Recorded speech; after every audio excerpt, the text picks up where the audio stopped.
If you've been watching our video series, you have heard about some of SafeTrek's research and outreach strategies aimed at reducing speed.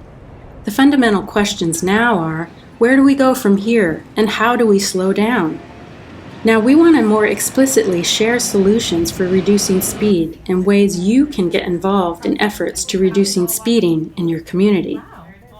As a country, we've changed how we think about road safety before. For instance, we refuse now to accept that it's okay to drive without wearing a seatbelt or to drive impaired.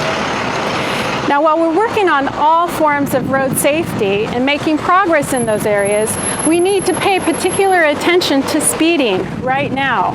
No one should die or get seriously injured on our roads due to drivers speeding to get to work or to drop off their kids at school or even just for fun. We've talked about safe systems and the fact that any of us, despite the best of intentions, make errors that can have tragic effects.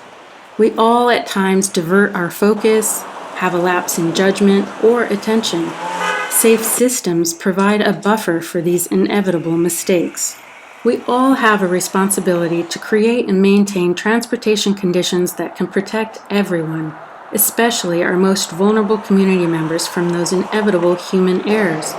Because when streets are safe for children, people with disabilities, and older adults, they are safer for everyone.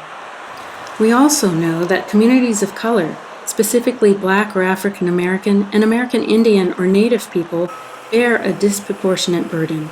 Righting the historical disinvestment in these communities is crucial.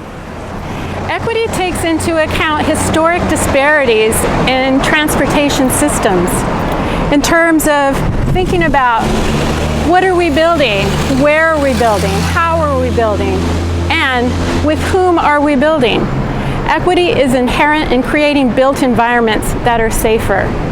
And if we want our streets to be complete and safe for all, we need to recognize, build, and maintain infrastructure that makes it possible for everyone to move around their community free from the risk of injury and death from drivers that are speeding. Streets without dedicated areas for walking, biking, and rolling put people at risk. Road diets reduce the number of travel lanes, which can slow traffic, as well as help road users cross the street more safely. Lane width reductions, like here on Hearst Avenue in Berkeley, slow vehicle speeds and allow space for bike paths, bus bulbs, and crosswalk extensions. Innovative infrastructure treatments at pedestrian crossings can also reduce driver speeds. Here, older adults at a senior center are aided by a high-intensity crossing. This hawk beacon augments a striped crosswalk with additional traffic control. Rectangular rapid flashing beacons are another effective treatment for reducing driver speeds at a mid-block crossing. Flashing lights alert drivers to slow down and yield to pedestrians. Not all treatments require flashing lights or signals.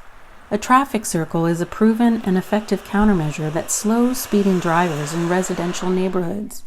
Adding stop signs for traffic in each direction maintains an environment that's safe for people to cross while walking, biking, or rolling. Given the tools and the knowledge that we have now as policymakers, researchers, community advocates, and the media, it's time to address speed.